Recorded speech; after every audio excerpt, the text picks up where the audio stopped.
ഇന്ന് നമ്മുടെ കിച്ചണിൽ അമ്പഴങ്ങ എങ്ങനെയാണ് ഉപ്പിലിടുന്നതെന്ന് നോക്കാം. അപ്പം നമുക്ക് ഇതുപോലെ ഉപ്പിലിട്ട് കഴിഞ്ഞാൽ നല്ല ടേസ്റ്റ് ആയിട്ട് കഴിക്കാം. പെട്ടെന്ന് തന്നെ അമ്പഴങ്ങ പാകാവും ചെയ്യും. അല്ലെങ്കിൽ ഉപ്പ് പിടിക്കാനൊക്കെ താമസം പിടിക്കും.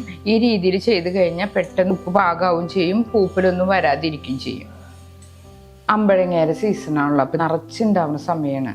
അപ്പം നമുക്ക് അമ്പഴങ്ങ എങ്ങനെ ഉപ്പിലിടുന്ന നോക്കാം. പെട്ടെന്ന് തന്നെ നമുക്ക് പാകമായിട്ട് കിട്ടും, അതായത് ഉപ്പ് പിടിച്ച് കിട്ടും.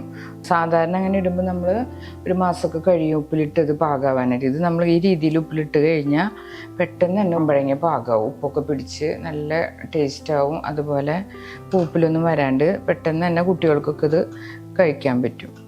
ഇപ്പം ഈ അമ്പഴങ്ങയാണ് ഇത് കണ്ട, ഈ ഒരു പാകത്തിൽ നമ്മൾ പൊട്ടിക്കണം. അപ്പം അതിൻ്റെ ഞെട്ടൊക്കെ പൊട്ടിച്ച് കഴുകി വൃത്തിയാക്കി ഞെട്ട് പൊട്ടിച്ചിട്ടാം. നമുക്ക് ഒരു തുണിയിലിട്ട് നല്ലോണം ഒന്ന് ഒപ്പി വെള്ളമൊക്കെ ഒന്ന് തുടച്ചെടുക്കാം. നല്ലോണം ഒപ്പിയെടുക്കാം, വെള്ളം തീരെ പാടില്ല. അതിന് ശേഷം ഇത് നമുക്കൊന്ന് ആവിക്ക് വയ്ക്കാം. അപ്പം ഇതുപോലെ ക്ലിയർ ആയിട്ട് എടുക്കാം. വെള്ളമൊക്കെ തുടച്ച് ഉണക്കി വെക്കാം.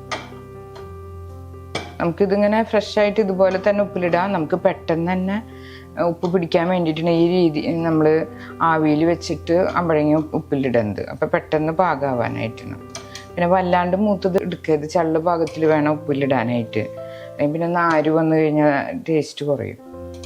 ചെറിയൊരു പാകത്തിൽ വേണം എടുക്കാനായിട്ട്. ഈ സമയമൊക്കെ അമ്പഴങ്ങ നല്ലോണം ഉണ്ടാവുന്നതാണല്ലോ, അപ്പോൾ ഒരു സമയം നോക്കിയിട്ട് വേണം പൊട്ടിച്ചിടാനായിട്ട്. അപ്പം ഞാനൊരു പാത്രം വെച്ച്, അതായത് ഇഡ്ഡലി പാത്രമാണ് വെച്ചുള്ളത്, അത് വെച്ചിട്ട് കുറച്ച് വെള്ളം തിളയ്ക്കാനായിട്ട് വെച്ചിട്ടുണ്ട്. ഇത് നമുക്ക് ആവി വരുമ്പോൾ നമുക്ക് ഇങ്ങനൊരു തിണ്ടിട്ട് ഇതിലേക്ക് നമ്മൾ ആവിക്ക് വെക്കാൻ പഴങ്ങ.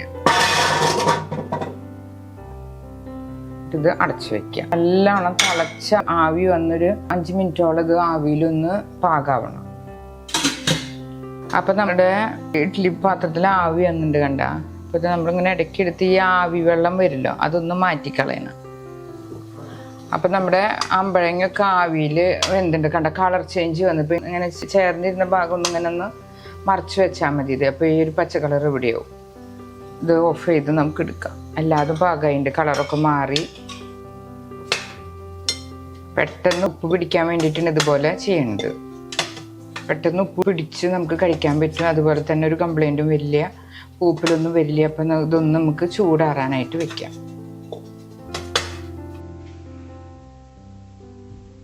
അപ്പം നമ്മളൊരു പോണിയിൽ ആവശ്യത്തിനുള്ള വെള്ളം വെച്ച് തിളപ്പിക്കാനായിട്ട് വെക്കാം. അതിലേക്ക് നമ്മൾ 1/4 കപ്പോളം ഉപ്പ് ചേർത്തിട്ടുണ്ട്. അതൊന്ന് തിളച്ച് വരണം. അപ്പം നമ്മുടെ കല്ലുപ്പിൽ അഴുക്കൊക്കെ ഒന്ന് അടിയാൻ വേണ്ടിയിട്ടാണ്. തിളച്ച് ചൂടാറിയതിന് ശേഷം വേണം നമ്മൾ അമ്പഴങ്ങ ഉപ്പിലിടാനായിട്ട്. അപ്പം നമ്മൾ ഓരോ അമ്പഴങ്ങ നമ്മൾ എടുത്തിട്ട് ഫോർക്ക് എടുത്തിട്ട് ജസ്റ്റ് ഒന്ന് ഓരോ ഇങ്ങനെ ഒന്ന് കൊട്ടി കൊടുക്കാം. അപ്പം എല്ലാ ഭാഗത്തേക്കും പെട്ടെന്ന് ഉപ്പ് കയറാൻ വേണ്ടിയിട്ടാണ്. ഇതുപോലെ ഒന്ന് ചെയ്താൽ മതി. അപ്പം ഇതുപോലെ എല്ലാതും ഒന്നും ഇങ്ങനെ ഫോർക്ക് കൊണ്ടൊന്ന് കുത്തിയാൽ മതി. നല്ല സോഫ്റ്റായി നമ്മൾ ആവി കയറ്റിയ അമ്പഴങ്ങ. ഇത് ചൊറുക്ക വിനാഗിരി എന്നൊക്കെ പറയും. അപ്പോൾ അത് നമുക്ക് ഒരു 1/4 കപ്പോളം ചേർക്കാം. അമ്പഴങ്ങയൊക്കെ നമ്മൾ ഫോർക്ക് കൊണ്ട് കുത്തി ചെറിയ ചെറിയ ഹോൾസ് ഉണ്ടാക്കിയിട്ടുണ്ട്. അത് നമുക്ക് പെട്ടെന്ന് ആവാൻ വേണ്ടിയിട്ടാണ് അങ്ങനെ ചെയ്തത്. അമ്പഴങ്ങയുടെ ഉള്ളിലേക്കൊക്കെ ഉപ്പ് വലിച്ച് എടുക്കും. അപ്പോൾ പ്രത്യേക ടേസ്റ്റ് കിട്ടും. ഇനി നമുക്ക് കഴുകി ഉണങ്ങി ചില്ലുകുപ്പി വേണം എടുക്കാനായിട്ട്. അതിൽ വേണം നമ്മൾ ഉപ്പിലിട്ട് വെക്കാനായിട്ട്. ഇതിപ്പോൾ നമ്മൾ വിനാഗിരിയും കല്ലുപ്പൊക്കെ ചേർത്ത് ഇത് തിളച്ച് വന്നിട്ടുണ്ട്. ഇനി നമുക്കിതൊന്ന് ഓഫ് ചെയ്യാം. ഒരു ഇളം ചൂട്ടിൽ വേണം നമ്മൾ ഇനി അമ്പഴങ്ങ ഇടാനായിട്ട്. ഇളം ചൂടെന്ന് പറഞ്ഞാൽ ഭയങ്കര ലൈറ്റ് ചൂടേ വേണ്ടു. 5 പച്ചമുളക് എടുത്തിട്ടുണ്ട്. കാന്താരി 5 ഏറ്റവും ബെസ്റ്റാണ്. ഞാൻ ഇപ്പോൾ പച്ചമുളകിന് എടുത്തത്. അപ്പോൾ നമുക്ക് 5 എണ്ണം നടുകയറിയിടാം. ഇതിപ്പോൾ നമ്മൾ ഇത് വെള്ളമൊക്കെ ചൂടാറിയിട്ട് ഒരു ഇളം ചൂടുള്ള ആ ഒരു പാകത്തിൽ വേണം നമ്മൾ അമ്പഴങ്ങ ഉപ്പിലിടാനായിട്ട്. അപ്പോൾ അമ്പഴങ്ങയൊക്കെ നമ്മൾ നല്ല കഴുകി ഉണക്കിയ കുപ്പിയിലാണ് ഇടുന്നത്. എന്നാലാണ് കുറേ കാലം കേടുകൂടാതിരിക്കുന്നത്.